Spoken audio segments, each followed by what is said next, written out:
Locked On Podcast Network presents Locked On Sports Today.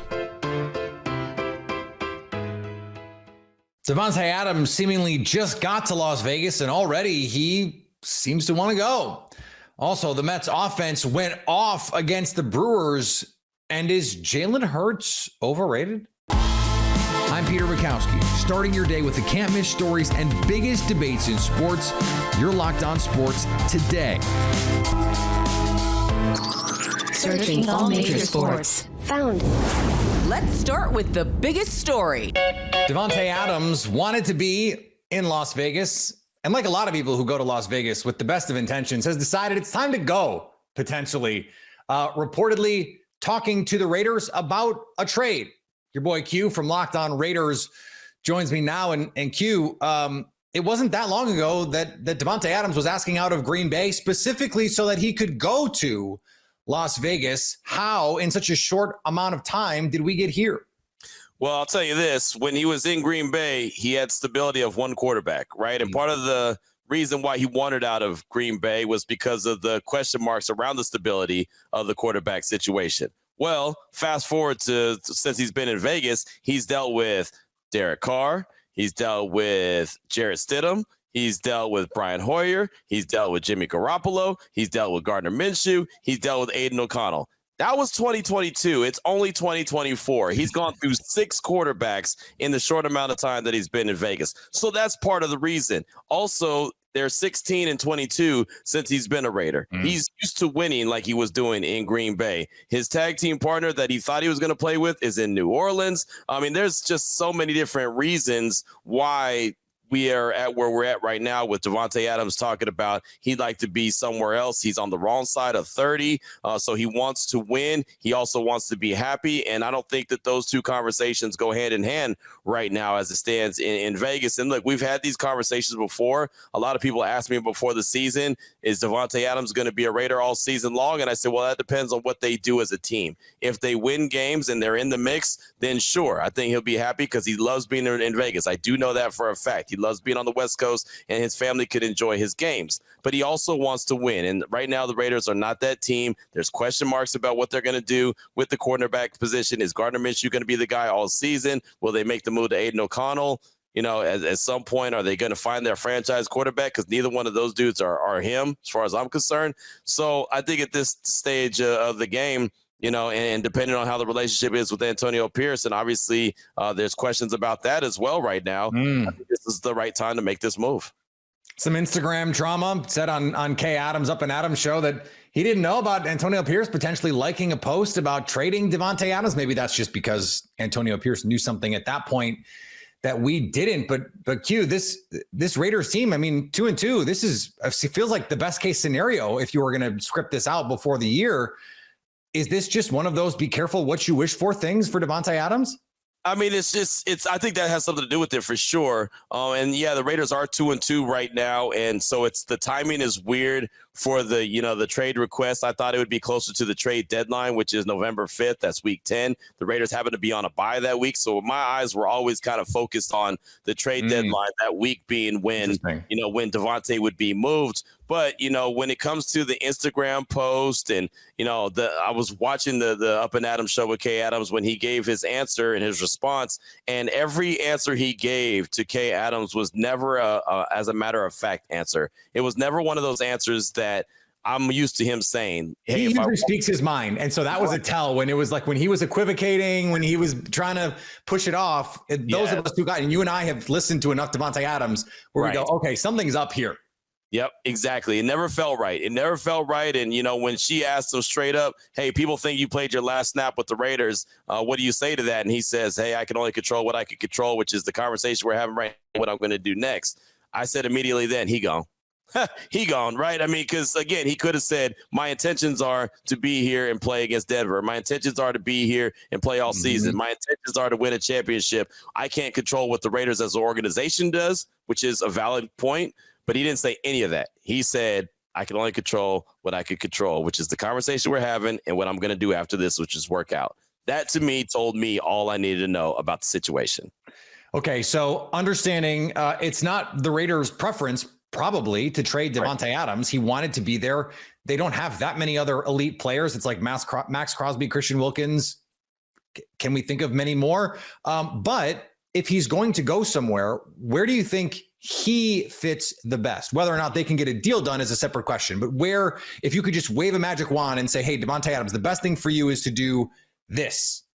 Well, I mean, I think the obvious answer is the Jets, right? So he's back with Aaron Rodgers, which is, the quarterback that he wants to play with anyway. He's always talked about, how much a great quarterback he is. Anytime he's in Vegas, they're always together. So, I mean, I think that that's the easy answer. I think that there's other locations that would work out well. Honestly, I think New Orleans would be a destination that he wouldn't mind being in if they could work it out. San Francisco, it's back on staying on the West Coast. I think that would be a destination he'd be intrigued by just because, his family is close to there, so I think that they'd be able to come see his games, and I know how much that means to him. So that's something that would probably intrigue him. Obviously Kansas City, I don't think the Raiders would do that because it's a division rival, and I just Chargers, right? Right, exactly. I don't think that those two would be on the table, but at the end of the day, Peter, we've seen some weird trades before. We've seen some trades that have just kind of blown our mind.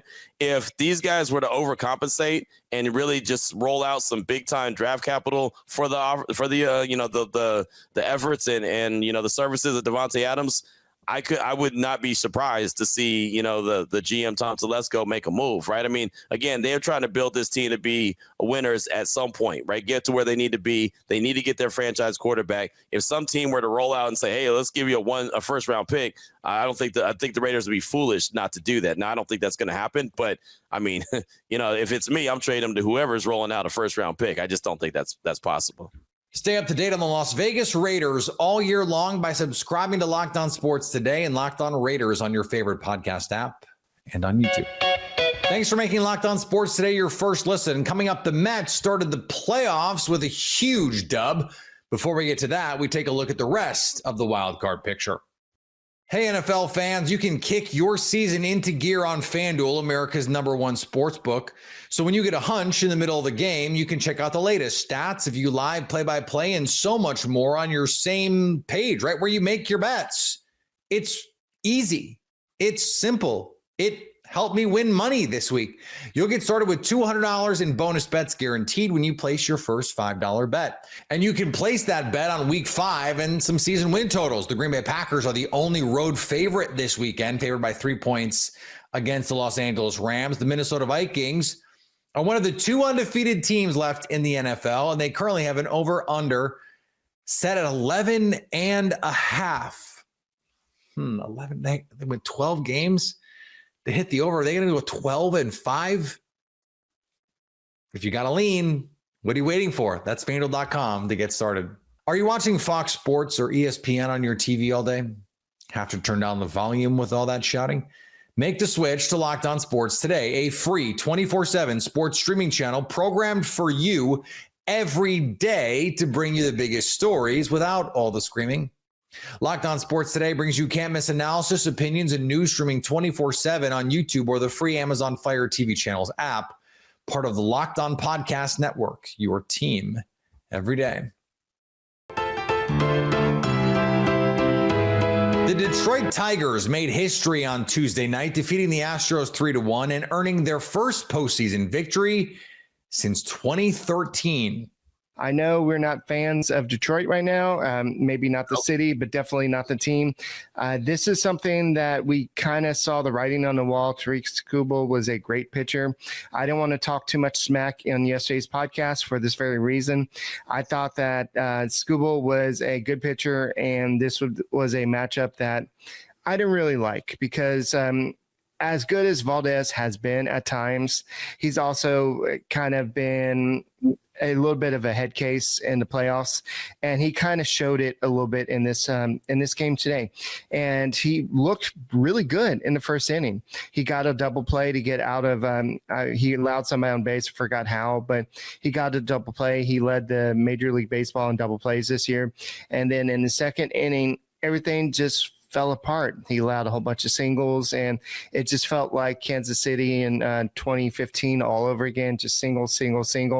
And to Detroit's credit, they got the job done. And I don't know if it was Frommer just not getting it done or the hitters just making an adjustment and Frommer just not adjusting to their adjustment. But I'm impressed with what AJ Hinch did in this game. He was able to manipulate the bullpen and once Skubal got out, and I think he made all the right moves. He when the Astros went to the bullpen, he made the right moves. And I think that in this game, it was Valdez just not pitching right, and then the offense just being MIA. The Kansas City Royals are back in the playoffs for the first time since their 2014 World Series run and took a game off the Orioles in Baltimore. Well, it's a little bit later than I had hoped to do this episode, and believe me, I am about as worn out as all of you are out there that stayed up and probably watched the rest of all the wild card games out there. But I did promise, and I wanted to stick to that promise, of doing a recap of game one in the American League Wild Card Series between the Royals and the Orioles. And yes, I know that it would have been nice to do one at 6 or 7 o'clock. But as I had mentioned in the first episode this morning, I had a couple of things I had to get to right after the game. But just now getting back, and I'm able to give you guys at least a little bit of thoughts on what I had from a thrilling 1-0 victory over the Baltimore Orioles. Man, I mean, what more can you say about the performance from Cole Reagans? What more can you say about the performance of this bullpen? What more can you say about Bobby Wood Jr. coming through when you needed him most? And by the way, let me throw in an honorable mention here. How about the performance of Michael Garcia? A guy that even myself was not confident in starting today, but he goes out there and has one of his best games in probably a month. Von Miller has been given a 4-game suspension by the NFL. The star pass rusher was given that suspension for violating the league's personal conduct policy. That suspension is in response to allegations that Miller assaulted his pregnant girlfriend back in November of 2023. Miller won't be back until week 9 when the Bills host the Miami Dolphins. There were plenty of postseason streaks broken Tuesday, including the Mets beating the Brewers 8-4 and earning their first playoff win since 2015. Locked On Mets host Ryan Finkelstein celebrated the victory. The game did get off to a rocky start, though. I guess it's because I was in standard def. I don't know. The Mets went down in order in the first inning, and Luis Severino early did not look like he was going to go very deep in this game. He coughed up 2 runs in the first inning, allowing 3 hits before he recorded an out. And there was a circumstance here where Severino was facing Rhys Hoskins with 1 run already in and the bases loaded. And I know personally I had flashbacks to Sean Manaea's start last week where Rhys Hoskins took him deep for a grand slam. And I had every expectation that we could see Hoskins prove to be a Mets killer once again, but in this case, Severino just plunked him. That did drive in a run, but he was able to wiggle out of the jam, and in the second inning, right after that, the Mets got right back into this game. Mark Vientos led things off with a base hit. Pete Alonso drew a walk. Jesse Winker then comes up, but I think a lot of us, when we saw Jesse Winker in the lineup today, we were thinking, why go back to Winker? Guy has not been hitting for weeks now. He's also been nursing a back injury, so it didn't make a ton of sense until you found out the career numbers for Jesse Winker against Freddie Peralta, which were really good. I think it was like 6 for 18 with 2 home runs. So they go with Winker in the DH spot, and this is one of those examples how Carlos Mendoza was pushing all the right buttons in this game. Jesse Winker comes through with a huge hit and also a great at-bat leading up to the hit. Works the count full, fouls off a couple pitches to extend it. 8th pitch of the at-bat, he gets a fastball low and away that he can handle, and he actually just gets a barrel on it and rips it over Rhys Hoskins' head into the right field corner. That scores 2. And Jesse Winker ends up on third base with an RBI triple. You might remember Jesse Winker was with the Brewers last year and had a terrible time. Him and Willy Adames were jawing at each other. Nice to see a little bit of a rivalry brewing here between these two teams. And the Mets were able to score another run there as Winker was driven in by Starling Marte, who got him home with the sacrifice fly. So all of a sudden the Mets turned a 2-0 deficit into a 3-2 lead. And Luis Severino settled in a little bit after that rough first inning. Second inning, he works around a double, gets out of it. Third inning, 2 runners end up on base. He gets out of it with an inning-ending double play. But in the fourth inning, the Brewers were able to mount another rally. Severino gave up a leadoff double, then a couple of hits after he got a strikeout against the second batter. Ultimately, he blows the lead, gives up 2 runs, and the Brewers are sitting ahead by a score of 4-3. Now, going into the fifth inning, Pat Murphy made a decision that was a little bit surprising. He went to his bullpen, and we could talk about that a little bit more in the next segment, but Freddie Peralta is the one starting pitcher the Brewers have that you look at and say, man, that's a guy that they can count on. That's a guy that can go deep into a game, that can win you a playoff game. And he took him out of it. And the bullpen comes in, and the Mets just feasted on Joel Payamps and Aaron Ashby. Starling Marte leads things off and nearly hits a home run. It was robbed by Jackson Chourio. Marte's out, but then next batter, Tyrone Taylor rips a line drive Chourio's way. This one he couldn't measure, hits off his glove. Tyrone Taylor ends up on second base with a double. Francisco Alvarez flew out to make it 2 outs in the inning, but Francisco Lindor drew a walk to extend it for Jose Iglesias, who continues to come through in these spots. He ripped one that Rhys Hoskins made a great diving stop on, but Iglesias always booking it down the line. Ends up beating the throw by diving into first base. The pitcher catches the ball, and his foot on the way to first just ends up never getting there because Iglesias' dive takes him right into the pitcher, and that allows him to beat the play, and a run comes in to score, tying the game. Iglesias is fired up. The Mets are fired up, and they just kept hitting. Brandon Nimmo gets a base hit to load the bases. Mark Vientos playing in his first playoff game, although Monday sort of felt like some playoff games. Vientos comes through with a single of his own to drive in 2. They intentionally walked Pete Alonso, and first base was made open with a wild pitch.